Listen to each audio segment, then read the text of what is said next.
Alloh nima dedi? G'iybat qilma dedimi? Jannatga kirgiz kelsa g'iybat qilmang.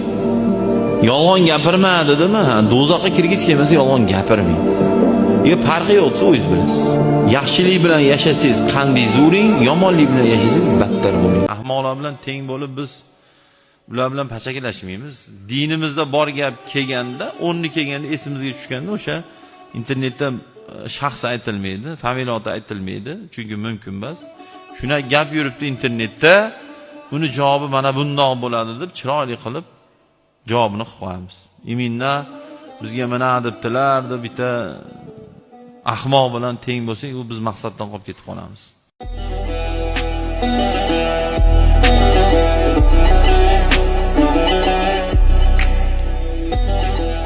Hey, ota-onani duosini olgan xor bo'lmaydi, shuni yaxshi biling.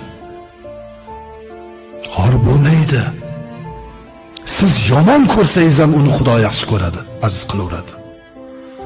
Otgan toshlaringiz o'zingizga qaytib keladi. Qo'ying, onani duosini oling, ulug' kunda otaning duosini oling. Bu yerdagi hayotni keyin ko'rasiz nima bo'lishini.